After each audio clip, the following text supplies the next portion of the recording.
Today's episode is about stepping into your identity with more self love, confidence, and pride.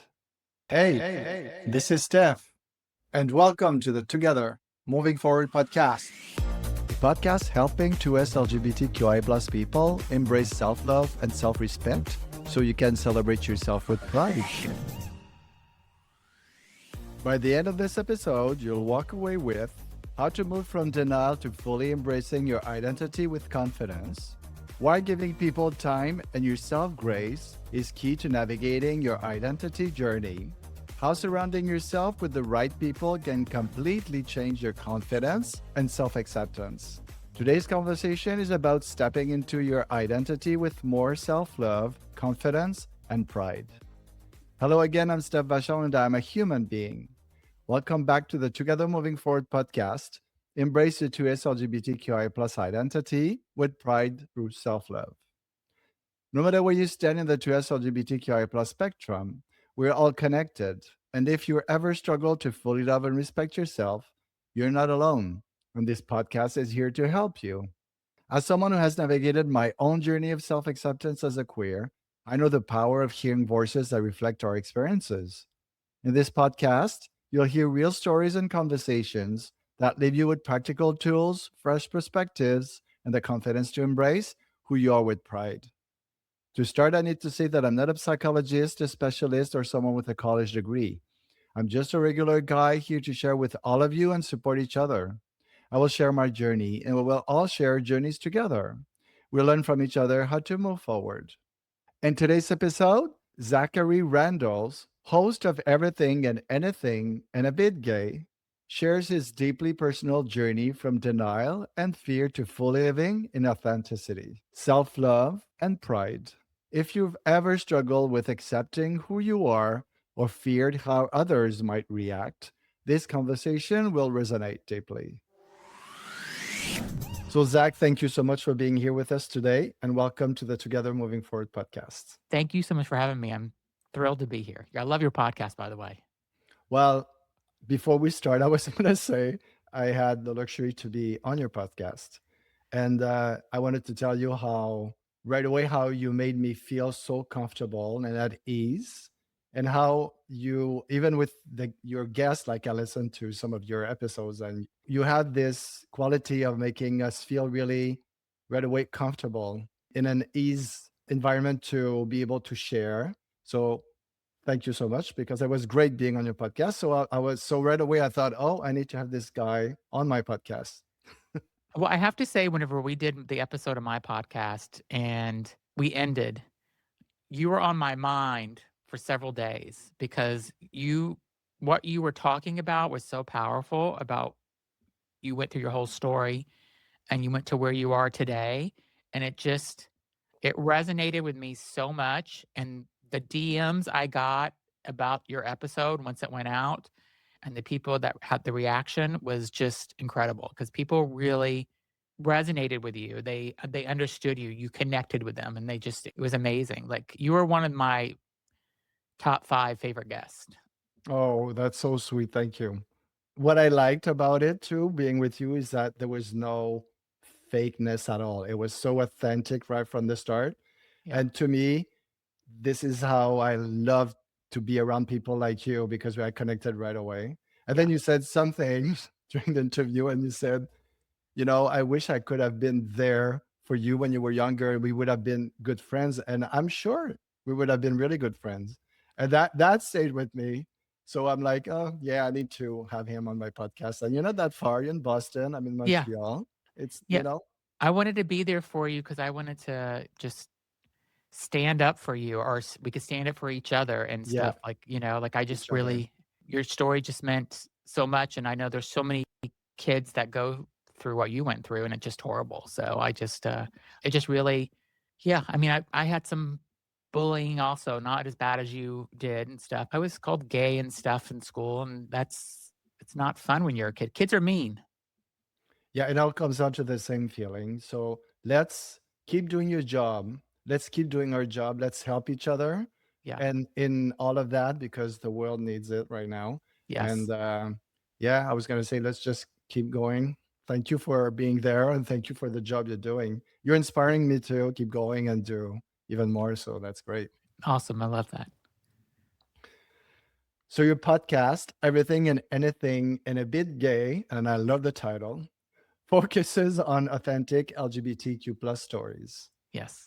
Can you share your own journey and when you realized you wanted to create a space for these conversations? Yeah, so my journey was that I was in denial and in the closet until I was 20 years old. No one knew. I didn't even tell I couldn't even admit it to myself. And I had really good friends that, and whenever I was in high school, some of the guys would say, "Oh, you're gay, fag," all this other stuff, and I had friends that would say, "No, he's not," and they would stick up for me, and I wasn't like I wasn't really bullied. I don't think really. I wouldn't call it bully. I would just say that some of the guys that were more masculine were just assholes in a way. So, Mm. um, and then once I got out of high school, I went to college, and just at 20 years old, I was questioning who I was. And I decided to go to a gay bar. I lived in Miami. I decided to go to a gay bar by myself one night. And I was only 20 years old. I wasn't even old enough to get in, but they let me in. And I ended up meeting this guy that night. And we were talking. He kissed me. I kissed him. And then I said, "Oh, what do you do?" And he goes, "I work at this company." I'm like, "Oh my God, that's where my father works." And it terrified me that he knew my father. He was gonna know my father. So I left, didn't go back for several weeks. I went back because I was still curious, and I ended up seeing somebody. I had a part-time job in college, and somebody that I worked with was there. And he runs up to me as soon as I walk in the door. He goes, "I knew I would see you here one day." And we became really good friends. And he's like, "Oh, I knew you were gay." I'm like, "I'm not gay. I don't know what I am." I'm like, "I think I like women too," and which now I look back, I didn't. I just that's how I kind of came out, and I had a roommate, and I lived in South Beach, and we had some issues there, and I ended up moving back to my parents' house for a year. And my mom, I was sitting up by their pool in the backyard. My mom comes out and says, "I need to ask you something." And I said, "What?" She goes, I'm like, "Don't ask me something you don't want to know the answer to." And she goes, "Well, your dad wants me to ask you something." I said, "What do you want to ask? Ask, and I'll be honest with you." She goes, "Are you gay?" And I said, "Yes." And she said, "Is your friend, is your friend Tony and Gary gay too?" I'm like, "We're all gay. Everybody's gay." And she goes, and then she started crying and she goes, "Do you have AIDS?" And I said, Oh, "No, mom, I don't have AIDS." And I said, it was the 90s though, so I can understand where, it yeah, was AIDS crisis. So I understand yeah. why she asked. In some ways I understand. And then she goes, "Do you want to be a woman?" I said, "Mom, being gay and being transgender are two different things. I do not want to be a woman. I want to be a I want to be a guy. I want to be a man. I'm just like other men." Mhm. And so my father didn't talk to me for 6 months, and we lived together. I lived with him. It was painful. Oh, And he didn't say anything to me at all. We didn't speak at all. And then 6 months in, was right around Christmas time, I told my mom, "I'm not gonna be here for Christmas. I'm leaving to go stay with a friend for the holidays because this is weird. This is uncomfortable. I don't wanna be here." And I guess she told my father, and my father came home from work one day, and I was coming out of the kitchen, and he gave me a hug, and he says, "I love you no matter what." And we ended up having a better relationship after that than we ever had when I was growing up. wow. And he had the 6 months to process it and think about it and stuff, and that's kind of my coming out story. And then to talk about podcasting, how I kinda got into that, I was doing a podcast for a company that I was working with, and it was skincare and stuff, and I left that company, and I liked doing the podcast, and then I'm like, I think I'm gonna do my own podcast, but I wanna do things around what interests me. Mhm. And I wasn't quite sure what that was. So that's why I called it everything and anything, but I wanted to have a little bit of gayness to it. And so, at first I was interviewing friends. Me and my husband did the first episode about how we met, and how we've been together for 27 years and all this stuff. And people started listening to it. Mostly our friends, I think, started listening to it. And then I started posting it on Instagram and Facebook and other things. And I started doing some advertising on it. And then it just started picking up. And then I started getting other guests. I went to these websites and looking for guests. And I'm like, I would love to talk to a psychic medium to see what they have to say. So I would interview a psychic medium. And then I interviewed a woman named Elaine Benfield who had a husband that she was married to for 17 years. He went to London on a business trip. He came back and says, I have to tell you something. And she goes, what? He goes, I cheated on you when I was in London. She's like, oh my God, what was her name? He goes, it was a man. And she's like, oh no. And then 2 months later, he comes and says, I've actually cheated on you for the last 10 years with hundreds of people, men and women. Oh. Mm. But her story is she's a survivor because she is now thriving in what she's doing. And she has her own podcast. She has her own business. She has a transgender daughter. She is such an ally to the community, and she's just an amazing person. And so after I interviewed her, I realized I really wanted to talk to people that have inspiring, aspirational, really good stories, Mm. that will make people, because the world is not so kind and forgiving these days. And I wanted to bring that type of, I said I was not going to talk about politics on my show. I don't want to talk about the government in the United States about what's happening. And I really wanted to bring that to my audience. I wanted people to hear these stories, like your story, how you grew up, but now how you have a son and how you're thriving in what you're Mhm. doing. I want people to feel, because there's thousands of people out there that have gone through what you went through, or tens of thousands or millions or whatever, that have Mm. gone through what you went through or are now going through it. And it makes them feel like they're not alone. Your story resonated with so many people because they're like, "Oh my god, I'm not the only one that went through this," Mhm. or "I'm not the only one that's going through this," or there is hope. Yeah. And that's what, and sometimes I go off the rails when I interview somebody that's, completely, like, has nothing to do with the LGBTQ plus community, but I really find them interesting, and I wanna just Mm. kinda tell their story. So, yeah, I mean, I do people that's had near-death experiences and that have come back. They were completely religious and Catholic and believed in all that, and they had this near death experience, and now they don't believe in anything but that. They think it's reincarnation. They've seen this, and it's changed their whole life, and how that kind of ties back to being part of the LGBTQ plus community, because she was a Catholic woman who didn't necessarily agree with the LGBTQ plus life because the Catholic Church doesn't agree with that. And Yeah. now that she's had this near death experience, she believes everybody should be who they are and stuff. So it's changed her whole outlook. And so those are the people that I just appreciate, that Mhm. are just so they've opened their hearts, they've opened their minds, they accept the LGBTQ plus community, not to necessarily be a part. They want to be an ally and stuff, and Yeah. they're nice, kind people, and they care about people, and that's the people that I have on my show. That's so interesting. And we had this in common that, if we want to see all the bad stuff going on in the world or in politics, you just turn on the TV. I Yeah. mean, that's all we see and we hear all day long.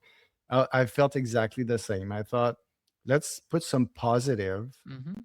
into what we're doing. So at least there's other options than watching the news. Like, I don't watch the news anymore. I can't. Yeah. And because it's so, like, draining.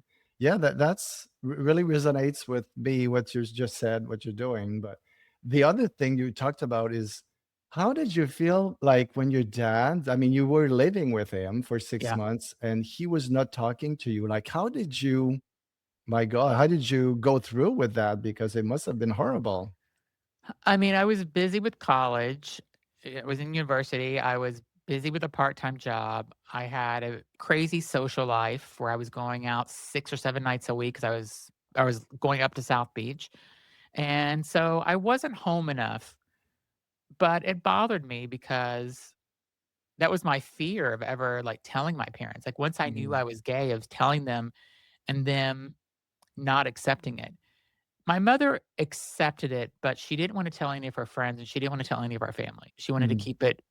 She didn't even tell my brother, who lived with us, who lived with them still.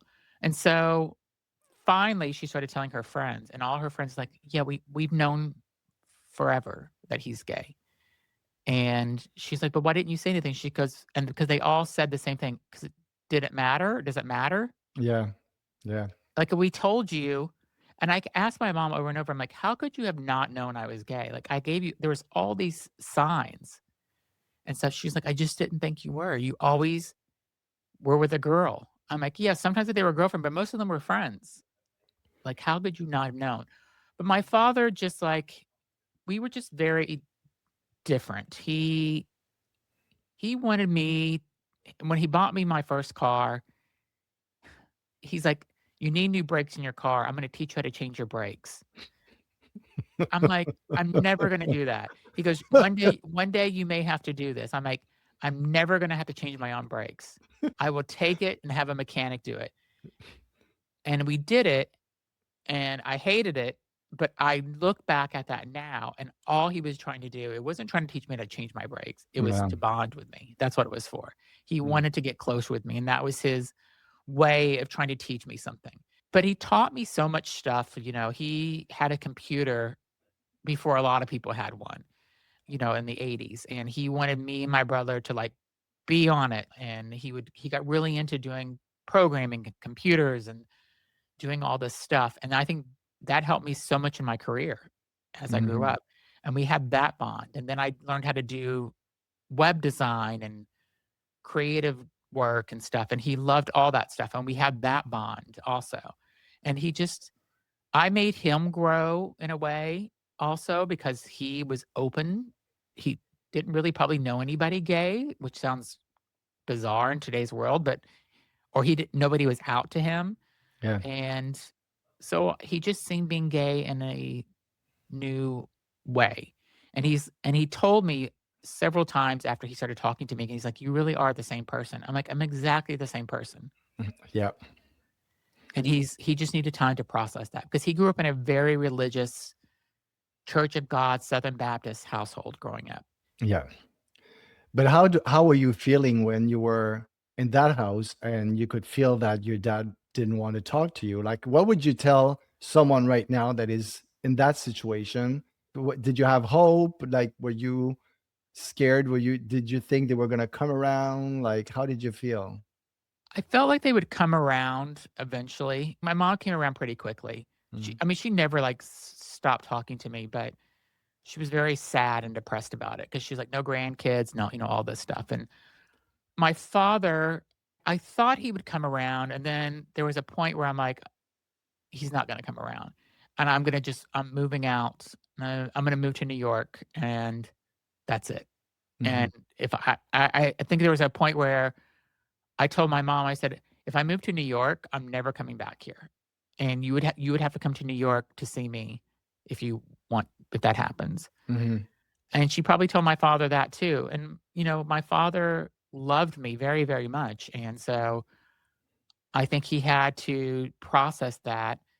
I think you just gotta give people time to process because, we as being gay men, like, know what the feelings are. We know other gay people, but him not being exposed to gay people or a gay culture or anything like that is he had no understanding. He was like probably thinking what my mother was thinking, like, does my son want to be a woman? Does he have AIDS? Is he going to get AIDS? He's going to have a hard life.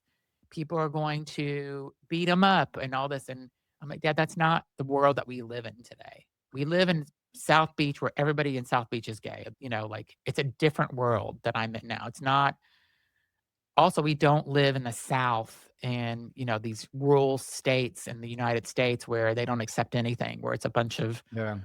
and I said, "So it's fine. Like I'm always gonna be safe. I'm always going to live in an area that accepts who I am." And I would just say people should that are going through this or that may go through this in the future. You got to just give it time. You got to give people time to process it. What I do love, though, in today's world is that there's a lot of parents now that have kids coming out in junior high and high school, where whenever that I was at that age, that never would have happened. And Hmm. now kids are coming out. I have a cousin whose daughter has come out, and she was in junior high, and they accept it. They do whatever they can to make her feel comfortable. And I feel like the world is slowly changing.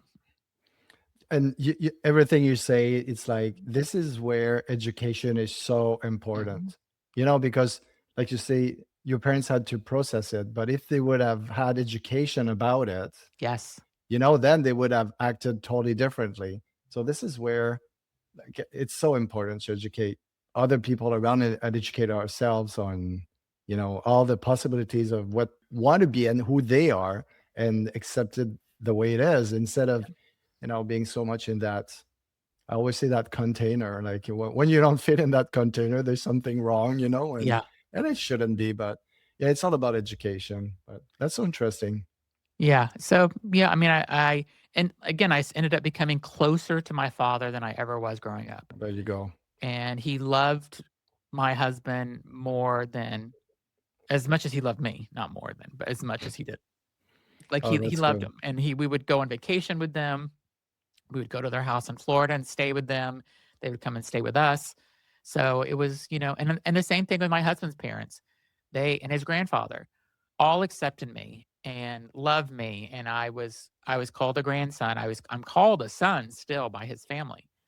His sister's like my sister. So I'm very, very fortunate that we both had accepting families, and his mother had a problem with it whenever when he told her, but she didn't stop speaking to him, and they weren't living together. So she got over it. It took her a few years to really come to terms with it, but once she did, she was the best Mhm. mother-in-law anybody could ask for. So I think what I would tell, kids coming up, and if they are going through this situation, is just embrace yourself and give it time for people around to Yeah, come around, because it takes, a while to be educated and to learn about it, because they're not brought up. Not everybody's brought up like that. So yeah. good. And also not, like I watch these TikTok videos of stuff of kids and they throw it in their parents' face and they're like, "This is who I am right now, and you got to accept it," or I'm, and I think you can't be angry at them.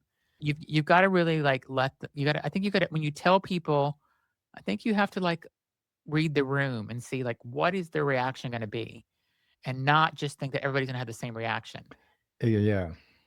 And the other thing I realized as I've been doing my podcast for a couple of years and hearing people their coming out story, once you tell one person, it's almost contagious where you wanna start telling the next person, and you wanna tell more and more, and you want Mhm. everybody to know eventually, Mhm. 'cause you've kept this secret for so long, Yeah. and you really want it to be your authentic self, and it's important to do that.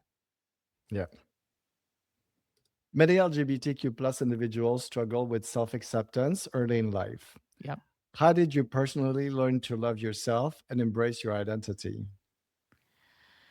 Yeah, so it took me a while. I was in complete denial about it in junior high and high school. Whenever I hit puberty, I did think about guys. I pushed it away. I remember laying in my bed at nighttime, like in early high school, thinking, what would my wedding be like when I meet somebody? And I just I couldn't conjure up in my head what it would be like to marry a woman. But I also was not at all thinking it would ever be a man. And so I was so stuck, and I would have girlfriends in high school, but I wasn't really into them at all. So Mhm. I was living like a fake life, trying to make myself have girlfriends and trying to kiss them and things. It just wasn't it didn't feel right.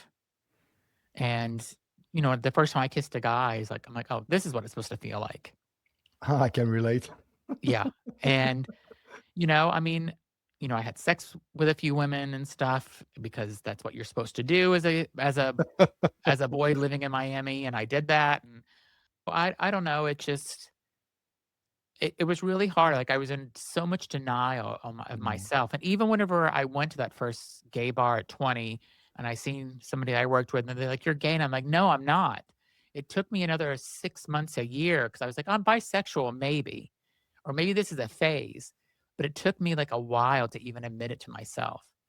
But once I did, I felt so free. I felt so when you can be your authentic self, it's just like a whole nother level. It's mm. like you move into another stage of your life that I hope everybody can get to if they're feeling this way.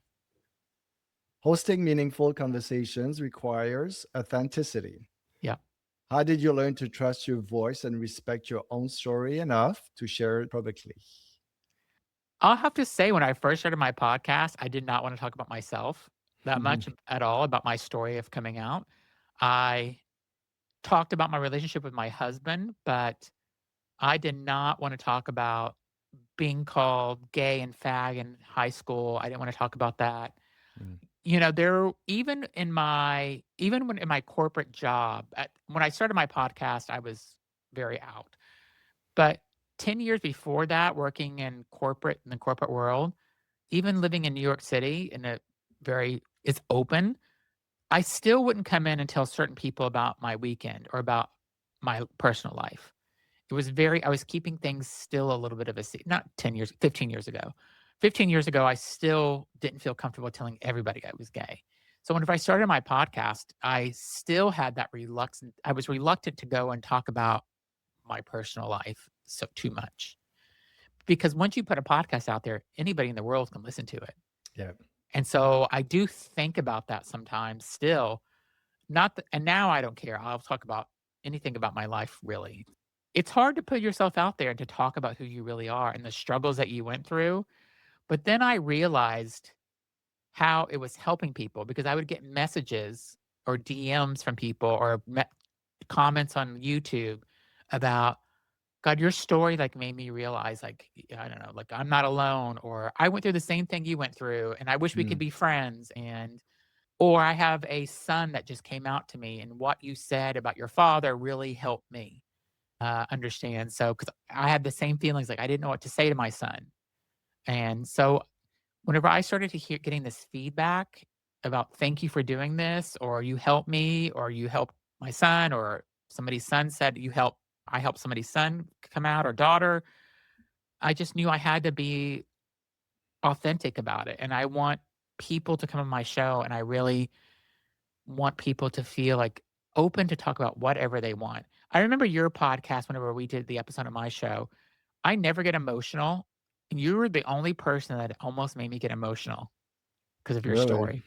Yeah, I was holding it back from crying because and I usually am really good about being very even tone, but your story just hit differently in the way you told it.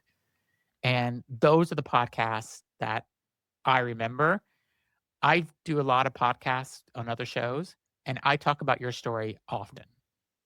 Oh, that's so sweet. But you know that I resonate with what you were saying because it took me a long time to be able to talk about it and not feel either ashamed or that I Mhm. would bother people with it. Yep. So it took me a long time. Because you never know, like, when you're in a corporate environment, there's always that one straight guy that you don't know how they're gonna react. Mhm, And they and you don't wanna be, like, not liked at work, or you don't wanna be put in a box or whatever, so mhm. but as I got older, I'm just like, "If they don't like it, too bad. Yeah, Too yeah. bad for them." And that's how you have to kinda look at it. If they don't accept it, that's their own problem. This is who I am. Like, I'm gonna be authentic to who I am, and if you don't like it, then don't work with me. Yeah, and then it's helping people from our community, so Yeah, exactly. mm, And there's been some companies that I worked at that are just DEI is just, like, so important to the companies, and then there's other companies I work for where it's not talked about at mm, all. yeah. It's really sad. There's been several companies that are all in for LGBTQ+, and really, like, try to make people feel comfortable, and there's other companies that do nothing. They don't talk about it. Not that they care about it, but not that they care if you're LGBTQ+, but they just don't have anything to support you or to even, like, bring the group of people together or anything like that. It's very bizarre when you work for a company like that. Well, I think with what's going on right now, there's also the fear, right? Yeah, So it's like I think we need more time. It's gonna readjust, I hope. it I will. really hope so, yeah. There's a change coming. I can feel Oh, it. yeah. Oh, me too. Me too. I'm like, I'm not gonna say what I wanna say, but yes. Yes, yes. But We there know. is We we yeah, all know a change is coming yeah, soon. yeah, I yeah. think by the end of this year, there will be a major change. Me too. I really, really hope so. Yes. As someone who speaks with many guests and hears so many personal stories, Mhm. have you learned anything surprising about yourself through these conversations? I have. I've learned a lot of stuff about myself. One thing I learned is I believe differently about what happens when we die. I never believed in reincarnation until I started talking to some of these psychic mediums and people that had near death experiences. And I don't want to die and I'm scared how I'm going to die, but I'm not scared to die because I know what I believe in now is reincarnation and you go back as a soul or energy and stuff. And so that's one thing. Related to LGBTQ plus community, what I have learned, and this is a big one, and I haven't really talked about this that much, but I did not totally understand transgender before. I didn't not like transgender people. I didn't really know that many transgender people. Mhm, I have interviewed so many transgender people, and I am such a supporter and ally for them. mhm. And my whole thought process is completely different now about them. And I have so much respect for transgender people that are living their real authentic self. Yeah. And if I didn't have this show, I would have been like a lot of gay men probably are with like, okay, well, they're part of our community, but I don't really, Mhm. whatever. I don't think about it or whatever.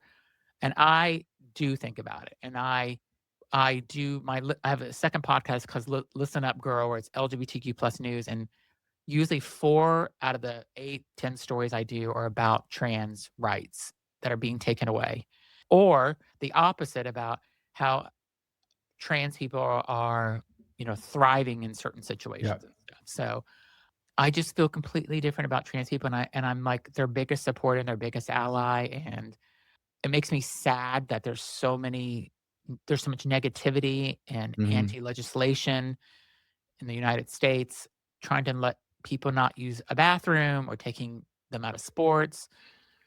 All these things that I can't believe that that's the focus. When transgender people are less than 1% of the population of the United States, that's what we're focusing on when there's so many other things we could be focusing on. Well, you know why they're doing this, right? Yes. It's Yeah. diversion, so we have so much in common, I can't believe it. Like, what you just said is exactly how I felt too. Like, when I started the podcast and I wanted to interview everybody from the whole community, Mhm. and I realized that I was not educated enough about my own community. Yeah. And same thing, I learned so much, and it all comes down to the same thing. It's always just wanting to be ourselves, Yep. right? And from which any part of our community, it all comes down to this. It's just to finally become who we are and to love who we are. And yeah, it's what you just said is so much the same thing. I just feel the same thing. That's so cool. I interviewed a woman named Bernie, and she is the voice of the New York City subway. And at the age of 66 years old, she transitioned from a man to a woman. Wow. 66. She's now living her authentic self. And she just spoke. She introduced the mayor of New York City at his inauguration in January. And I respect her so much Wow. because at 66, she had to tell her kids and wife and that she was transitioning. And the bravery that is Yeah, there to do something like that and to be your authentic self and to really like own it, I love her for that. I'm so happy for her that she's happy now. She's able to be who she's wanted to be her whole life. a great story. Yeah. Many of my listeners are still navigating identity, fear, and self acceptance. Mhm. What would you say to someone who is still learning to embrace who they are and move forward with pride? I think you just have to, like, look at yourself and just say, "This is who you are." And my biggest advice to people is just be kind to other people and find good friends that are not gonna use you. Find good friends that you can trust. I think having a group of friends, whether they're gay or straight or bi or trans, just find those group of friends that accept you, because Mhm, having friends is so important. You know, once you find that if you're a gay guy, you find that other gay friend that you connect with. mhm. Like, one of the first guys that I met that was gay in these bars, I'm still friends with him today. We talk every other day or text every other day. Like, we're still that close because we were there for each other as we were figuring out who we were. And Yeah. I think that's so important. And he helped me understand and accept myself, and I helped him do the same. I think there's a point where you get where you're just like, I don't care what anybody thinks about me. This is who I am. And whenever I finally got to that point, it is like a breath of fresh air because you're just like, yes, I don't care if people don't like me because I'm gay, or I don't Mhm. care if people don't like gay people. And you can try to educate people, and you can still, you just be nice to them. But, just in a way, I think I just didn't take any crap from anybody. I'm just like, this is who I am. And if you don't like it, I'm sorry. Like, t- too bad. Like, this is who I Yeah. am. Mhm. And that's kind of what you have to have a thick skin if you're going to be in the LGBTQ plus community, and you have to know how to take things. But you also have to know how to be kind to people too. I think that's the biggest thing. Yeah, and be kind to yourself first, and You have then to be yeah, kind to yourself. yeah, You have yeah, to love yourself. yeah, yeah, You have to. Like, that's the thing. I think there was a time where I didn't love myself when I was younger because I didn't know who I was and I was so confused about things. And then when you love yourself, you feel it. You know when it happens. yeah, Your whole life changes. And loving yeah, yourself is like the first step mhm, before anybody else can love you. You got to love yourself. yeah. Did you have that as well? Oh my god. Yeah, we we Yeah. talked about it in your oh, it took so long. It took Yeah. a lot of work because for way too long, I hated myself for Yeah. so long. I mean, growing up, and then after that, you just try to love yourself, but then you don't know how. Like, I didn't know how Yeah. I didn't because know how either for a long yeah, I time. didn't have the tools. So, I mean, it took a lot of work and a lot of coaching to deprogram what was programmed in me. I mean, Mhm. it was in my body, it was in my heart and my head, it was everywhere. Yeah. But it's funny. Yeah, I still have my therapist, my that I've had for like since I was in my 30s, right? And he's retired and I still see him once in a while. Like he always said that anytime you need me, you call me and then I'll be Yeah. there for you. Yeah. And we were talking actually this week, and I was telling him, I am really now the question. Okay, many years ago when I started my therapy, I asked him, when am I going to be happy? And he laughed, because he said, well, how long have you been feeling like this, for so many years? So, and I told him, well, about 30 years, and he Yeah. said, wait another 30 years and then we'll talk about it. And it's almost that. And now we were talking about it, and I was telling him, I am really at a point now where I mean, I pinch myself every day like, oh my God, what did I miss? Like today, when I wake up and the day that I'm having is just so incredibly different from what I had, you Yeah. know? And it's the biggest gift. I mean, that's the difference between surviving and living. Yes. When you finally love who you are and you're okay with other people thinking whatever they want to think, Exactly. and you're just living your life and you're just loving everything you do all day long and who you are, it's like, oh, that's living. Yeah. That's living, and that's what love yourself is. It's yeah, you have to feel it. When you feel it, like you said, once you're there, it's like, oh, okay, that's what it is. Yep. Exactly. Yeah. You got to surround yourself with good people. Oh, That's what it is. yes. Yeah, yeah. That's so important to do. And I think that Yeah, once I found my gay community, and I was able to bring those people, that's what helped me love myself also. Yeah, because gay guys sometimes can be mean if you meet the wrong gays, and you need to meet the people that you connect with, and Yeah. that's what I was lucky enough to do that and have such amazing friends that were there for me, both straight and gay. Like Mm. I was very lucky in that aspect that helped me kind of get through. And whenever I told my straight friends that I've known for ye years, and some of them since the 6th grade, and I told them, they were like, "Why didn't you tell me before?" I'm like, "'Cause I couldn't admit it to myself." And they're like, "But you went through this by yourself for all these years." I'm like, "I know, but I couldn't tell you because I didn't know for sure." Like, I didn't know what I was going through. Like, it's confusing. Yeah, and it's Uh, scary. I mean, it's it's scary. scary. It's scary. I Yeah. always felt like, what if I tell my friends and they stop being my friend? Or what if I Yeah. tell my Yeah. parents and they're like, "Leave my house?" Yeah. Because it happens to It people. does. Yeah. Yeah. So it Mm. just, you have a lot of fear when you're gay growing up, or a lot of kids do, and just know that it gets better. That's Yeah. you're gonna be stronger than anybody that you know once you get through it. So Exactly. Yeah. Well, that was good.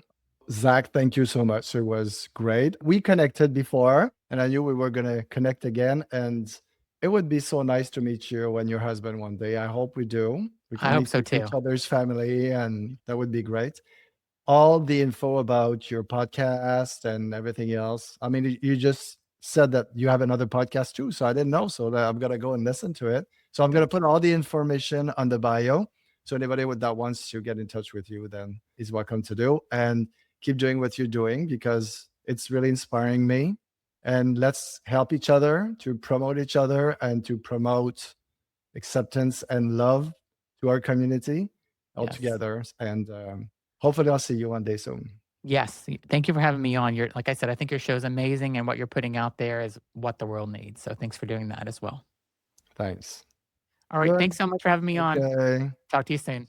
Yeah. Bye. Bye. Thank you to Zach for such an honest and inspiring conversation. Today, Zach reminded us that embracing your identity is a journey and that self love, confidence, and pride are built step by step.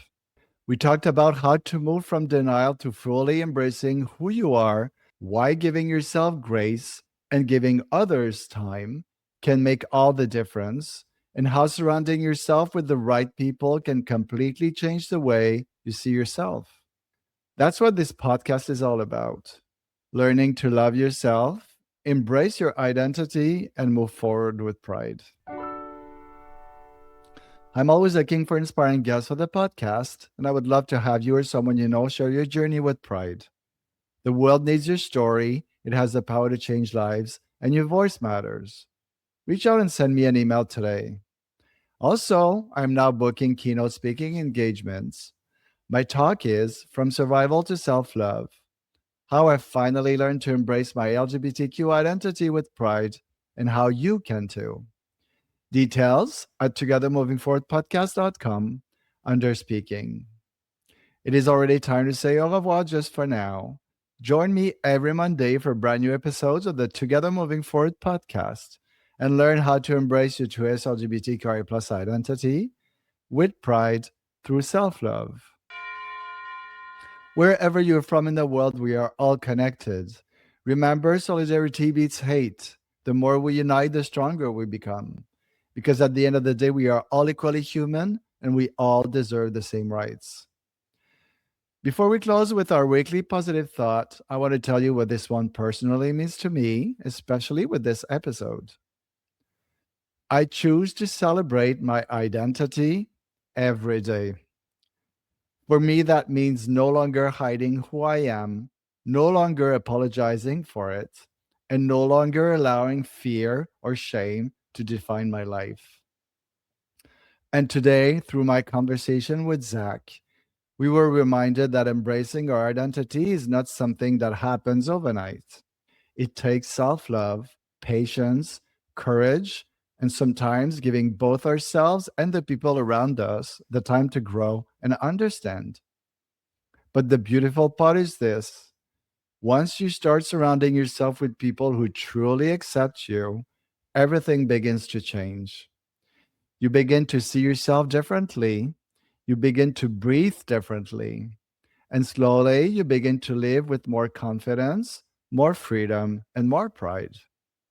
So, today, wherever you are in your journey, remember this: your identity is not something to hide, it's something to celebrate.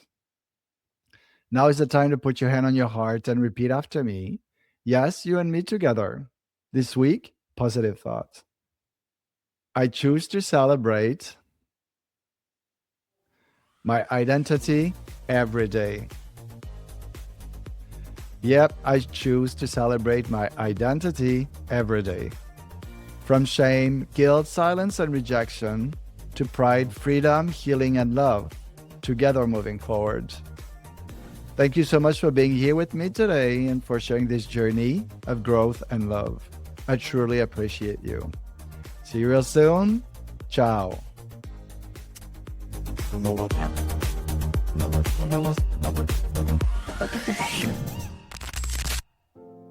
Do you know anyone in the LGBTQ plus community who feels disconnected from their true self, wishing they could embrace their identity with confidence and pride? Share this episode now and help them step into self-love and self-respect so they can truly celebrate who they are with pride, feel empowered, and make a real difference in our community.